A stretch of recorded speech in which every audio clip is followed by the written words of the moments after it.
ఓం గం గణపతియే నమః. శ్రోతలకు నమస్కారం. మన ఛానల్కు స్వాగతం.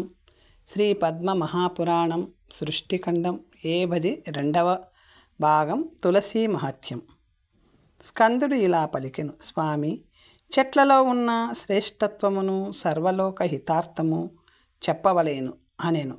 అప్పుడు ఈశ్వరుడు ఇలా పలికెను: ఉసిరిక చెట్టు చాలా పవిత్రమైనది, సర్వలోకంలోనూ చెప్పబడినది. దానిని నాటుట మరియు మానవుడు జన్మబంధ విముక్తుడగును. పావనము, వాసుదేవునికి ప్రీతికరమైన ఈ ఉసిరిక కాయను తిన్నచో కల్మషములు తొలుగును. దీనిని తిన్నచో ఆయుష్ వృద్ధి పొందును. దీని రసము త్రాగుట వలన ధర్మము వృద్ధి చెందును.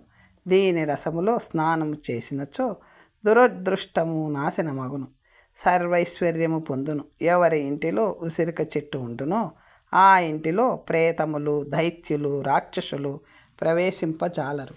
హరివాసరము నాడు ఉసిరిక రసముతో స్నానము చేసినచో అతడు పాప విముక్తుడగును. ఈ విషయంలో గంగా, గయ, కాశీ, పుష్కరములలో ఏ ఒక్క తీర్థమునకు కూడా అంతటి సామర్థ్యము లేదు.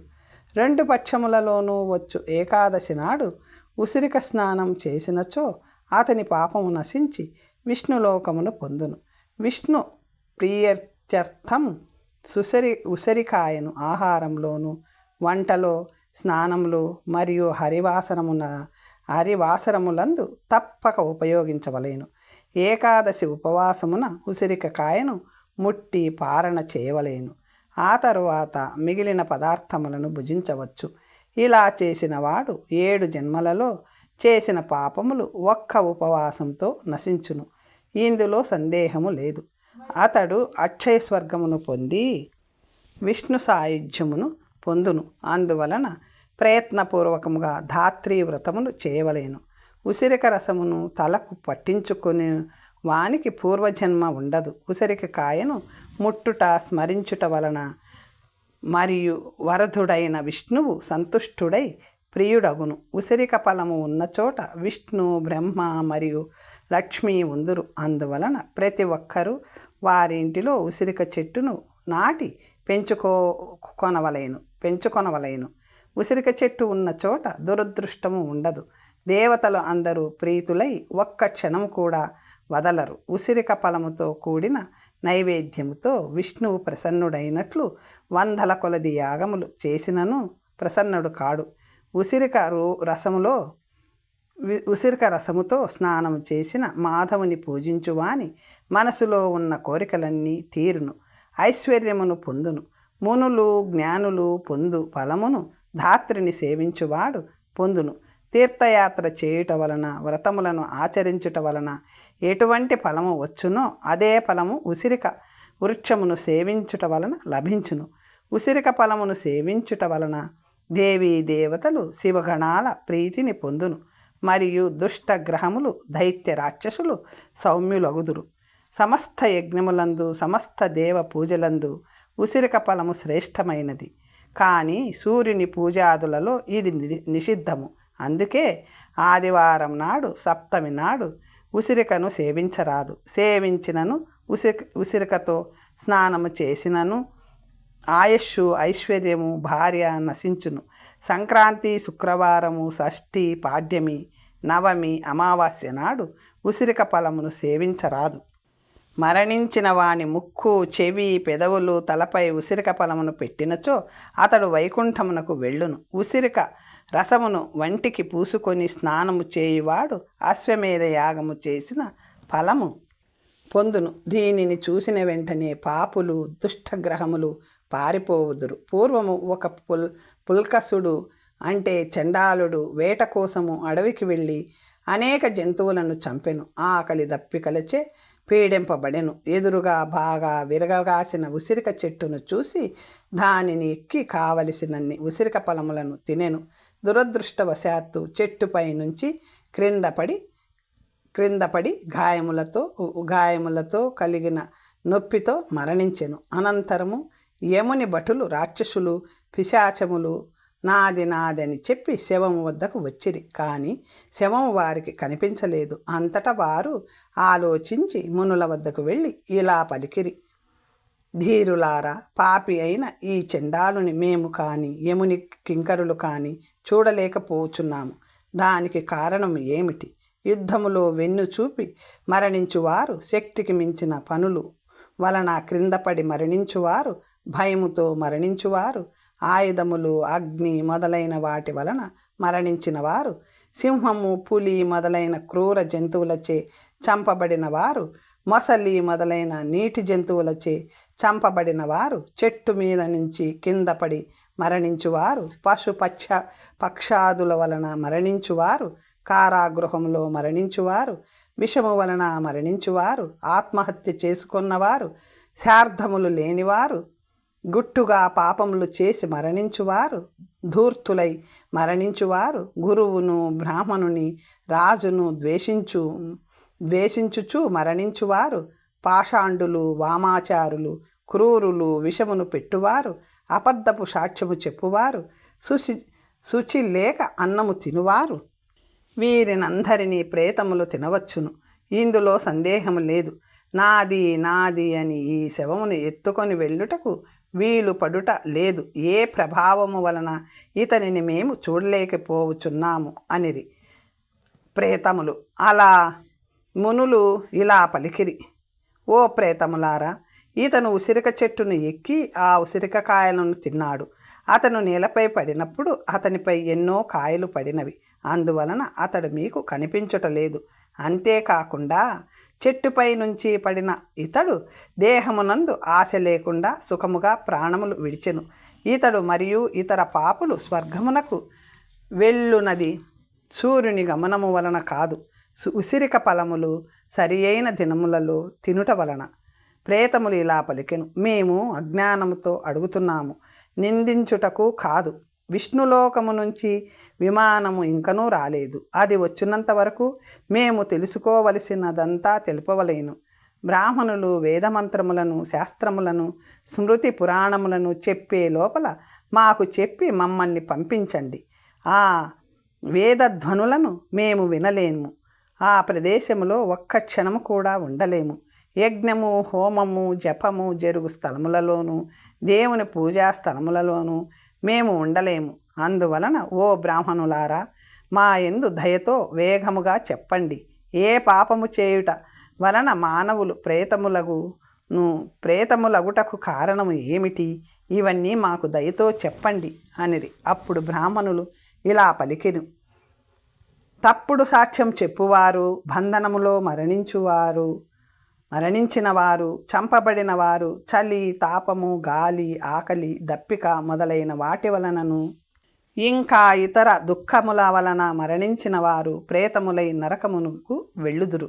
ఇతరుల దోషములను ఎంచువారు, బ్రాహ్మణులు మరియు గురువుల కార్యములకు అడ్డు తగులువారు, దానమిచ్చువానిని అడ్డగించువాడు శాశ్వతముగా ప్రేతములుగా నరకములో ఉందురు. తనదైనను ఇతరులదైనను గోవును హింసించువాడు పాపఫలముగా భూమిపై ప్రేతముగా పుట్టును. మాట తప్పువాడు, వ్రతములను చేపట్టి మధ్యలో వదులువాడు, పద్మపత్రములను తినువాడు, పుత్రికను అమ్మువాడు, సాధ్వి అయిన భార్యను హింసించువాడు ప్రేతమై జన్మించును. వీరే కాకుండా ఇతరులు కూడా తమ పాప కర్మ ఫలముగా ప్రేతములై జన్మించెదరు. ప్రేతములు ఇలా పలికినవి: ఓ బ్రాహ్మణులారా, మాకు లోకమునకు హితము కలిగించువానిని గురించి వేగముగా చెప్పండి. ఏమి చేసినచో మానవులకు ప్రేతతత్వము కలుగదు. బ్రాహ్మణులు ఇలా పలికిరి: తీర్థములో స్నానం చేయువాడు, అర్చామూర్తికి నమస్కరించువాడు, ఏకాదశి నాడు ఉపవసించి ద్వాదశి నాడు హరిని పూజించువాడు, వేదములు, స్తోత్రములు, మంత్రములతో దేవుని పూజించువారు, పురాణములను, ధర్మవాక్యములను వినువారు, చదువువారు, చెప్పువారు, వ్రతముల వలన శుద్ధులైన వారు, రుద్రాక్షను ధరించువారు, రుద్రాక్షమాలతో జపము చేయువారు, ఉసిరిక రసముతో స్నానము చేయువారు, దానిని నిత్యము తినువారు, దానితో విష్ణువును పూజించువారు ప్రేతములు, పిశాచములు కారు. ప్రేతములు ఇలా పలికినవి: సత్పురుషుల దర్శనమే పుణ్యప్రదమని పురాణవేత్తలు చెప్పుదురు. మాకు మీ దర్శనమైనది, మాకు హితమును కలిగించున్నది చేసి మాకు ఆ ప్రేతతత్వము నుంచి విముక్తిని కలిగించండి. మేము మిమ్ములను శరణు పొందుతున్నాము. మాకు హితము కలిగించు ఉపదేశము చెయ్యండి. దయవంతులైన ఆ బ్రాహ్మణులు ప్రేతత్వము నుంచి విముక్తి పొందుటకు మీరు వెంటనే ఉసిరిక ఫలమును తినండి అని పలికిరి. ప్రేతములు ఇలా పలికినవి: బ్రాహ్మణులారా, మేము ఉసిరిక చెట్టు చూచుటకే మాకు వీలు కాదు, మరి దాని ఫలమును తినుట ఎట్లు? మేము చెప్పుట వలన మీకు ఇబ్బంది ఉండదు, మీరు తినగలుగుతారు, స్వర్గమును కూడా పొందుదురు. ఈ విధముగా బ్రాహ్మణుల నుంచి వరమును పొందిన ప్రేతములు ఉసిరిక చెట్టుపైకి ఎక్కి ఉసిరిక ఫలములను తినెను. తరువాత అందమైన రథము ఒక్కటి వచ్చినది. అందులో ఆ చండాలుడు ప్రేతములు కూర్చొని యజ్ఞము చేయువారు పుత్రవంతులు పొందే దుర్లభమైన స్వర్గమును పొందిరి. స్కందుడు ఇలా పలికెను: తండ్రి, కేవలము ఉసిరిక ఫలమును తినుట వలననే ప్రేతములు పుణ్యమును పొంది స్వర్గమునకు వెళ్ళినవి. మరి మానవులు వాటిని తిని కూడా స్వర్గమునకు ఎందుకు వెళ్ళుటలేదు అనెను. అప్పుడు ఈశ్వరుడు ఇలా పలికెను: ప్రేతములకు వాటికి జ్ఞానము లేకపోవట వలన మంచి ఏదో చెడు ఏదో తెలియదు. అందువలననే అవి ఎంగిలి పదార్థములు, కుక్కముట్టిన పదార్థములు, శ్లేష్మ మూత్రములతో కూడిన పదార్థములనే శ్రేష్టమైనవి భావించి ప్రేతములు తినును. మలము శుచి లేని నీరు వాంతి చేసినది, కోడి, పంది, కాకులు, ఎంగిలి, సూతక సమయములలో చేసిన జపము చేయువాని ఆహారమును ప్రేతములు తినును. ఎవరి ఇంటిలో గృహిణి రాద్ధాంతము చేయునో, అణుకువ లేకుండా ఉండునో, శుచి లేకుండా ఉండునో, పెద్దల చేత వెలివేయబడినదో ఆ ఇంటిలో ప్రేతములు ఉండును. ఉత్తమ కులములో పుట్టి ఉత్తమ గుణములు లేనివారు, బలము ఉత్సాహము లేనివారు, చెవిటివారు, వారి దరిద్రులు, దుఃఖితులు, వారి కర్మలు వలన పిశాచములుగా జన్మింతురు. వీరు సదా దుఃఖములో ఉండుట వలన ఒక్క క్షణము కూడా శుభ ప్రసక్తి ఉండదు.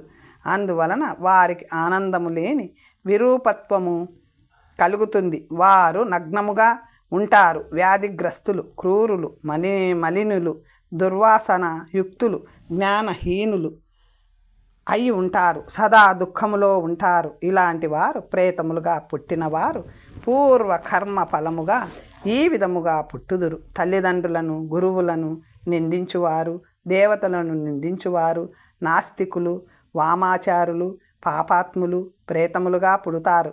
ఉరివేసుకొని నీటిలో దూకి శస్త్రములతోనూ విషముతోనూ తనువులను విడుచువారు, ఆత్మహత్య చేసుకునివారు, ఈ లోకంలో ప్రేతజాతి నుంచి పుట్టినవారు చండాలురై పుట్టుదురు. అంత్యజాతిలో పుట్టినవారు యుద్ధములో నీచుల చేతిలో మరణించువారు ప్రేతములై జన్మింతురు. మహాపాతకులు, వివాహం నుంచి బహిష్కృతులైన వారు, శౌర్య సాహస కర్మలు చేయువారు, రాజద్రోహులు, పితృద్రోహులు, ధాన్యము అధ్యయనము లేనివారు, వ్రతములు చేయనివారు, దేవతార్చన చేయనివారు, మంత్రములను పఠించనివారు, స్నానము చేయనివారు, గురుశ్రీ గమనము చేయువారు, అంత్యజ శ్రీగమనము చేయువారు, పాపశ్రీ గమనము చేయువారు, అతి కష్టమైన ఉపవాసముతో మరణించువారు, మ్లేచ్ఛ దేశములో మరణించువారు ప్రేతములు అగుదురు. మ్లేచ్ఛ భాషను మాట్లాడువారు, మ్లేచ్ఛులతో జీవించువారు, మ్లేచ్ఛులను అనుసరించువారు, స్త్రీల సంపాదనతో జీవించువారు, స్త్రీలను రక్షించనివారు, విప్రుడు గుణవంతుడైన అతిథి ఇంటికి వచ్చినప్పుడు ఆదరించిన వారు పిశాచత్వమును పొందుదురు. గోవులను కషాయి వారికి, మ్లేచ్ఛులకు విక్రయించువాడు బహుకాలము ప్రేతలోకంలో ఉందురు. అశౌచకాలంలో పుట్టినవారు, పశువులను చంపువారు చాలా కాలము ప్రేత పిశాచములుగా ఉందురు. జాతకర్మాది సంస్కారములు లేనివారు ప్రేతములగుదురు. స్నానము, సంధ్యావందనము, దేవతార్చన, వేదాధ్యయనము, యజ్ఞములు, వ్రతములు వీటిని చేయనివారు ప్రేతములగుదురు. భోజనము చేసి ఎంగిలి చెయ్యి కడుక్కోవడము, కొంచెం తినగా మిగిలినది దేహ మలమును మూత్ర పురీషాదులు తీర్థములలో వేయువారు ప్రేతములగుదురు. దానము చేయుట, గౌరవించుట, పూజించుట మొదలైన వాటితో బ్రాహ్మణులను సంతోషపెట్టని వారు, దేవతలను, పితృదేవతలను, గురువులను తృప్తిపరచని వారు ప్రేతములగును. భర్తను వదిలి పరపురుషునితో ఉండు స్త్రీలు ప్రేతములై నీచ జాతిలో పుట్టును. భర్తను మోసము చేయువారు, భర్తను వదిలి మృష్టాన్న భోజనము చేయువారు ప్రేతములగును. నిషిద్ధ పదార్థములు తినువారు ప్రేతములగుదురు. ఇతరుల ధనమును అపహరించువారు, అతిథులను అవమానించువారు ప్రేతములై నరకములో పడుదురు. ఉసిరిక ఫలమును తిని ఉసిరిక రసముతో స్నానము చేయువాడు సమస్త పాప విముక్తుడై విష్ణులోకమునకు వెళ్ళును. అందువలన సర్వ ప్రయత్న పూర్వకముగా శుభకరమైన ఉసిరికను సేవించవలెను. ఈ పుణ్య ఆఖ్యానమును విన్నవాడు సమస్త పాపముల నుంచి విముక్తుడై విష్ణులోకములో గౌరవింపబడును. ఈ ఆఖ్యానమును చెప్పువాడు, ముఖ్యముగా విష్ణు భక్తులకు చెప్పువాడు, విష్ణువును చేరును. స్కందుడు ఇలా పలికెను, స్వామి, శుద్ధమైన ఉసిరిక వృక్షము గురించి తెలుసుకొన్నాను. ఇప్పుడు మోక్షమును ప్రసాదించే ఆకులు పువ్వులు గురించి తెలుసుకోవాలని అనుకుంటున్నాను. అవి ఏవి? వాటి గురించి చెప్పవలేను అనెను. అప్పుడు ఈశ్వరుడు ఇలా పలికెను, ఆకులలోనూ పువ్వులలోనూ తులసి శ్రేష్టమైనది మరియు పావనమైనది. అది సమస్త కోరికలను తీర్చును. విష్ణువుకు ప్రియమైనది. భుక్తిని ముక్తిని ఇస్తుంది. సమస్త ప్రాణులకు శుభకరమైనది. మునులు తులసిని ఆశ్రయించి స్వర్గమును పొందిరి. సర్వలోకముల హితము కోసము విష్ణువు తులసిని అనుగ్రహించెను. తులసి పత్రము పుష్పము సర్వధర్మములలోనూ ఉపయోగింతురు. విష్ణువుకు లక్ష్మీ ప్రేమైనట్లు నేను శ్రీహరికి ప్రియమైనట్లు తులసి కూడా ప్రియమైనదే. నాలుగవది లేదు. ఒక తులసి పత్రము 100 బంగారు నాణముల ఫలమును ఇచ్చును. తులసి దళము కాకుండా పత్రము పుష్పము గంధము మొదలైన వాటితో విష్ణువు సంతోషించడు.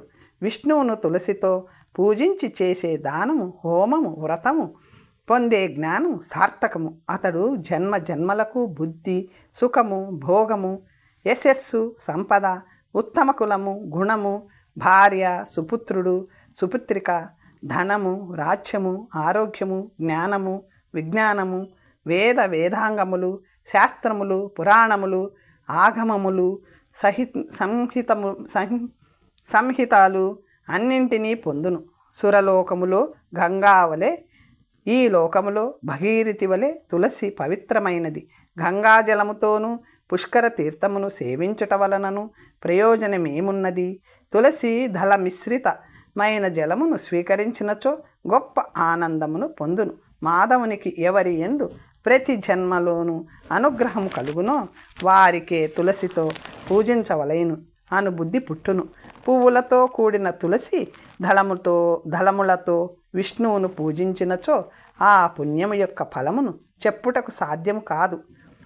తులసి వనమున్న చోట విష్ణువు, బ్రహ్మ, లక్ష్మి, దేవగణాలతో అక్కడ ఉండును.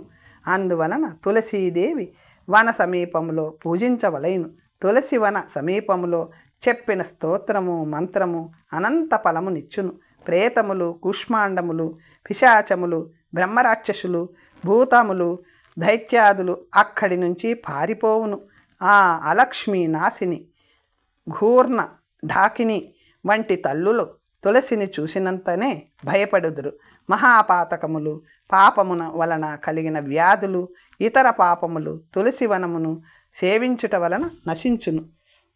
ఎవరు శ్రీహరి కోసము తులసి వనమును పెంచునో అతడు విధి విధానముగా దక్షిణతో కూడిన 100 యాగములు చేసిన ఫలమును పొందును. ఎవరైతే ఇతరులకు తులసి గురించి ఉపదేశించి తను కూడా అలాగే ఆచరించిన అతడు వైకుంఠమును పొందును. తులసి శ్రీహరికి ప్రియమైనది, నాకు అత్యంత ప్రియమైనది. శార్ధములలోనూ యజ్ఞములలోనూ ఒక్క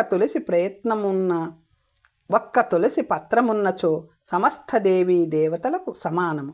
తులసిని చేవించినచో బ్రాహ్మణులు, గురువులు, తీర్థములు మొదలైన వారిని అందరినీ గౌరవించినట్లగును. అందువలన ప్రయత్నపూర్వకముగా తులసిని సేవించు. మరణించినప్పుడు తులసిని శిరస్సున ధరించువాడు పాపముల ధార నుంచి విముక్తుడై స్వర్గమును పొందును. రాజసూయాది యాగములు, అనేక వ్రతములు, నియమములు వలన లభించు స్థానము తులసిని సేవించుట వలన లభించును. విష్ణువును ఒక్క తులసి పత్రముతో పూజించుట వలన వైకుంఠమును పొందునప్పుడు అనేక శాస్త్రములతో పని ఏమున్నది? 1,000,000 మృదువైన తులసి ఆకులతో విష్ణువును పూజించినచో అతనికి జన్మ ఉండదు. పుత్ర, తులసి యొక్క ముఖ్య గుణములను చెప్పాను. తులసి గుణములను ఎంత కాలము చెప్పినను పూర్తి కాదు. పుణ్యప్రదమైన ఈ కథను వినువాడు పుణ్యమును పొంది పూర్వజన్మలో చేసిన పాపముల నుంచి విముక్తుడగును. ఒక్కసారి చదివినచో అగ్నిస్తోమ యాగ ఫలమును అటువంటి వాడు వ్యాధిగ్రస్తుడు కాడు. అజ్ఞానము తొలగును, జయమును పొందును. ఎవరి ఇంటిలో ఈ కథ లిఖితముగా ఉంటుందో వారికి సంపద కలుగును, మనోవ్యధ ఉండదు, ప్రేతములు దరి చేరవు, శోకము అవమానము కలుగదు. తులసీ స్తోత్ర మహత్యము. బ్రాహ్మణులు ఇలా పలికిరి: స్వామి, విష్ణువుకు ప్రియమైన తులసి పుష్ప మహత్యమును మీ నుంచి విన్నాము. ఇప్పుడు తులసీ స్తోత్రమును మీ ద్వారా వినవలేనని కోరుచున్నాము అని పలికిరి. అప్పుడు వ్యాసుడు ఇలా పలికెను: పూర్వము మోక్షము కోసం స్కాంద పురాణంలో చెప్పబడిన పురాతన కథను మీకు చెప్పెదను. ఒకసారి మోక్షకాంక్షులు వ్రతపరాయణులు అయిన శతానందముని శిష్యులు గురువుకు నమస్కరించి ఇలా పలికిరి: ఓ బ్రాహ్మణ శ్రేష్ఠ, పూర్వము బ్రహ్మ ద్వారా మీరు విన్న తులసి మహిమను మీ ద్వారా వినవలేనని కోరుకొనుచున్నాము. శతానందుడు ఇలా పలికెను: తులసి నామమును ఉచ్చరించినంత మాత్రమున విష్ణువు సంప్రీతుడగును, సమస్త పాపములు నశించి అక్షయమైన పుణ్యమును పొందును. దర్శించినంత మాత్రమున 1,000,000 గోవులను దానము చేసిన ఫలమును ఇచ్చు తులసిని ఎవరు పూజించరు, ఎవరు నమస్కరించరు? ఈ కలియుగములో సాలగ్రామమును పూజించు తులసి ఎవరి ఇంటిలో ఉన్నదో వారు ధన్యులు. ఈ కలియుగములో కేశవుని కోసము తులసి సేకరించే మృదువైన చేతులు ధన్యము. సుఖములను నశింపచేసే నారాయణుని పూజించు వారిని యమకింకరులతో పాటు యముడు కూడా ఏమీ చేయలేరు. తులసి దళములతో కేశవుని పూజించు వారికి తీర్థయాత్రల వలన ప్రయోజనమేమిటి? స్నానము, అభిషేకము, దానము, ధ్యానము, భోజనము, విష్ణు పూజలలో తులసిని ఉపయోగించినచో పాపములను దహించును. తులసి అమృత జన్మనాసి సదా తం కేశవ ప్రియే, కేశవార్థం చినోమి త్వాం వరదాభవ శోభనే, త్వం ధంగ సంభవైర్నిత్యం పూజయామి యథా హరిం, తదా కురు పవిత్రాంగిం కలౌమల వినాశిని. ఓ తులసీమాత, నీవు అమృతము నుంచి పుట్టిన దానివి. నీవు కేశవునకు ప్రియురాలవు. ఓ శుభకరురాల వరద, కేశవుని పూజ కోసం నిన్ను కోయిచున్నాను. కలియుగ మలములను నశింపచేసి కలియుగ మలములను నశింపచేయు ఓ తులసి, నీకు నమస్కారం. ఓ తులసీమాత, నీ నుంచి ఉద్భవించు దళములతో శ్రీహరిని పూజించినట్లు అనుగ్రహించు. నీకు నమస్కారం. ఈ మంత్రముతో స్తుతించి తులసి దళములను కోసి వాటితో వాసుదేవుని పూజించినచో 1,00,000,000 రెట్లు ఫలము లభించును. ఓ దేవేసి, దేవతలు, మునులు, సిద్ధులు, గంధర్వులు, పాతాళంలోనున్న ఆదిశేషుడు నీ ప్రభావమును కీర్తింతురు. 1,000,000 కల్పముల కాలం తర్వాత కూడా విష్ణువు తప్ప నీ గుణమును మహిమను ఎవరూ తెలియరు.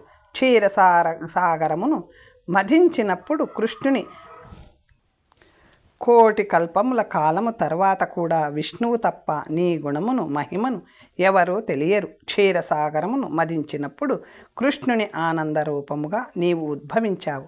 విష్ణువు నిన్ను శిరస్సున ధరించినందున నీవు పావనురాలవయ్యావు. ఓ తులసి, నీకు నమస్కారం.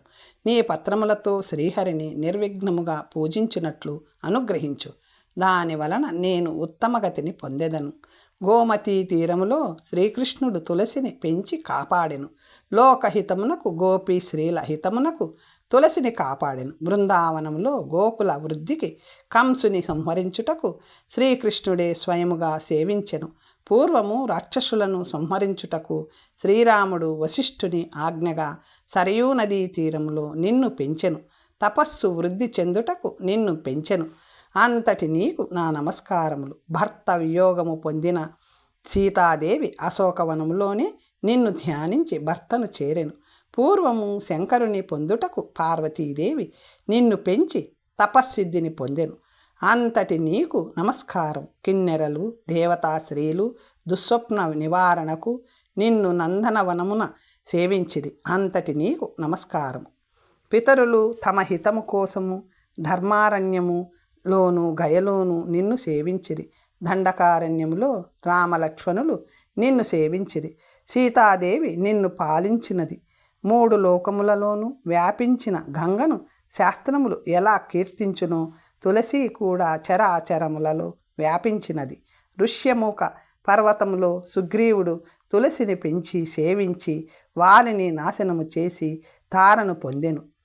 హనుమంతుడు తులసిని సేవించి సాగరములను దాటి తన కార్యసిద్ధిని పొంది వెనక్కి వచ్చెను. తులసిని స్వీకరించినంత మాత్రమున పాపములు నశించును. చివరకు బ్రహ్మహత్య వంటి పాపములు కూడా పోవును. తులసి దళముల నుంచి పడిన నీటిని నెత్తి మీద చల్లుకొనుట వలన గంగా స్నానము చేసిన ఫలము లభించును. 10 గోవులను దానము చేసిన ఫలము కూడా లభించును. సముద్ర మదన కాలంలో ఉద్భవించిన ఓ తులసీదేవి, దేవతలలో శ్రేష్ఠురాలా, విష్ణు ప్రియురాలా, నీకు నమస్కారం. 12 నాడు రాత్రి జాగరణ చేసి ఈ స్తోత్రమును పఠించువాని 32 అపరాధములను కేశవుడు క్షమించును. బాల్య కౌమార యౌవన వార్ధక్యములలో చేసిన పాపములన్నీయు ఈ స్తోత్రమును పఠించుట వలన నశించును. దీని వలన విష్ణువు తుష్టుడై సంపదను ఇచ్చును, శత్రువులను నాశనము చేయును, సుఖమును విద్యను అనుగ్రహించును. తులసి నామమును ఉచ్చరించినంత మాత్రమున దేవతలు సంతుష్టులై కోరిన కోరికలను తీర్చుదురు. అయోగ్యులైన వారికి కూడా విష్ణువు మోక్షమును ఇచ్చును. ఈ స్థవము పఠించిన తులసి ప్రసన్నులాలై సుఖమును వృద్ధిని ప్రసాదించును. పాపాత్ముడు కూడా వృద్ధిని పొందును. ఈ తులసి స్తవమును వ్రాసి ఎవరి ఇంటిలో పెట్టుకుందురో వారి ఇంట్లో అశుభములు తొలగి శుభములు కలుగును. ఇది నిజము. అతనికి సమస్త శుభములు కలుగును. ధనధాన్య వృద్ధి సమృద్ధి కలుగును. అశుభము ఎన్నడూ కలుగదు. కేశవుని యందు అచంచలమైన భక్తి కలుగును. వైష్ణవుల సహవాసము వల కలుగును. వ్యాధులు కలుగవు. పాపము చేయుట యందు మనస్సు కలుగదు. 12 నాడు జాగరణ చేసి ఈ తులసీ స్తవమును పఠించువాడు 1000 కోట్ల తీర్థములు దర్శించిన ఫలమును పొందును. గంగా మహత్యం గురించి తెలుసుకుందాం. బ్రాహ్మణులు ఇలా పలికిరి: ఎక్కడ స్నానము ఆచరించినచో సకల పాపములు, మహాపాతకములు, ఇతర పాపములు తప్పక నశించును. దాని గురించి చెప్పవలేను.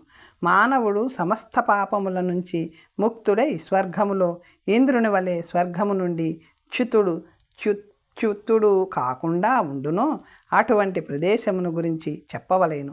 ఇహలోకములో సుఖములను అనుభవించి మరణించిన తరువాత పరలోకములో దేవశ్రేష్ఠునిగా స్వర్గమును అనుభవించవలెను.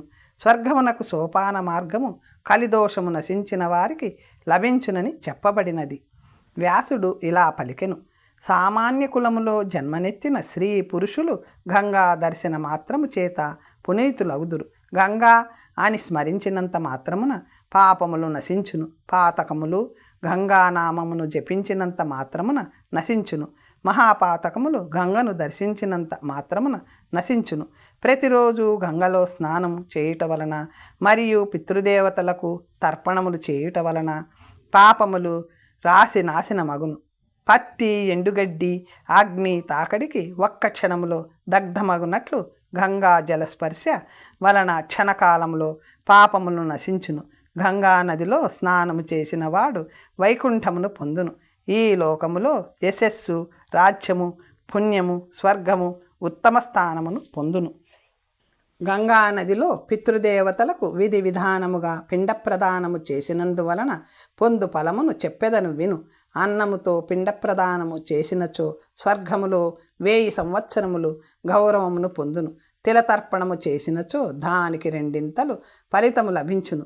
మంచి ఫలములతో తర్పణము చేసినను అదే ఫలితమును లభించును. ఆవు పాలు, పెరుగు, ఆవు నెయ్యితో పిండ ప్రదానము చేసినచో అక్షయస్వర్గము లభించును. ఈ విధముగా పిండములను ప్రదానము చేసినచో ప్రతిరోజు 100 యాగములు చేసిన ఫలమును పొందును. నరకములో ఉన్న పితృదేవతలు స్వర్గమును పొందుదురు. వారు మర్త్యలోకములో పుట్టినచో వారు సంపదతో, పుత్రులతో, ఆరోగ్యముతో, సుఖము, గౌరవము కలిగి ఉందురు. పితృదేవతలు రసాతల లోకములో ఉన్నను, భూమిపై కీటకాది రూపములను పొందినను, పక్షులు మొదలైన జాతులలో జన్మించినను, ధనవంతులుగా రాజ్యాధిపతులుగా జన్మింతురు. స్వర్గస్థులైన వారి పిల్లలు, మనువలు, కుటుంబ సభ్యులు, దౌహిత్రులు, అల్లుళ్ళు, స్నేహితులు, ప్రియులు, అప్రియులు ఎవరైనా కానీ సరి అయిన ఉపకరణములతో గంగానదిలో పిండ ప్రదానము చేసినచో వారు శాశ్వత స్వర్గమును పొందెదరు. తండ్రి వైపు వారు, తల్లి వైపు వారు అందరూ సుఖముగా ఉందురు. జీవులు స్వర్గములోనున్నను, భూలోకములోనున్నను, నరకములో ఉన్నను వారందరూ సదా గంగను అపేక్షింతురు. ఎవరైతే గంగానదికి వెళ్ళుదురో వారి బంధువులు కూడా పవిత్రులగుదురు. అదే గంగా మహత్యము. తాను తరించుటే కాక తన వారిని కూడా తరింపచేయును. గంగానది గుణములను చెప్పుట బ్రహ్మదేవునికి కూడా సాధ్యం కాదు. అందువలన కొన్ని గుణములను మాత్రం మీకు చెప్పెదను, వినుడు అనెను. అప్పుడు గంగానదిలో తపమాచరించిన ఋషులు, సిద్ధులు, గంధర్వులు, ఇతర దేవతా శ్రేష్ఠులు శాశ్వత స్వర్గమును అనుభవించుచున్నారు. వారందరూ దివ్య శరీరులై దివ్యరథములనెక్కి మనోహరులైన స్త్రీలతోనూ ఇష్టద్రవ్యములతోనూ నిండి ఉన్న దివ్య భవనములలో నివసింతురు. అచ్చటి వృక్షములు పారిజాత వృక్షములతో సమానమైనవి. వారెన్నడూ తిరిగి రారు. ఎన్నో దానాలు, వ్రతాలు, యజ్ఞాలు, తపస్సులు చేసినచో ఎంతటి ఫలము లభిస్తుందో అదే ఫలము గంగను సేవించుట వలన లభిస్తుంది. పాపాత్ముని తన వారు అందరూ వదలవచ్చును, కానీ గంగ ఎన్నడూ వారిని విడవదు. తల్లి తన బిడ్డను హృదయమునకు అత్తుకొని మలమూత్రములను శుభ్రపరచునట్లు గంగ వారి మలములు నన్నిటినీ తొలగించి ఉత్తమగతిని ఇచ్చును. పేరు ప్రఖ్యాతులను, భోగాలను ప్రసాదించును. ఒక్క కాలిపై నిలబడి 1000 సంవత్సరములు తపస్సు చేసినచో ఎటువంటి ఫలము లభించునో అదే ఫలము నెల రోజుల పాటు గంగానదిలో స్నానము చేయుట వలన పొందును. భక్తితో గంగను దర్శించువారు కులములో 1,00,000 మందిని పునీతులను చేయుదురు. సంక్రాంతి దినములలోనూ, వ్యతిపాతములందు, సూర్య మరియు చంద్రగ్రహణ కాలములోను, పుష్యమాసములోను గంగానదిలో స్నానము చేసినచో తన కులములో పుట్టిన 1,00,00,000 మందిని తరింపచేయును. ఎవరు ఉత్తరాయణములో శుక్లపక్షములో జనార్దనుని హృదయమునందు నిలిపి గంగానది తీరములో ప్రాణములు విడిచెదరో వారు ధన్యులు. వారికి పునర్జన్మ ఉండదు.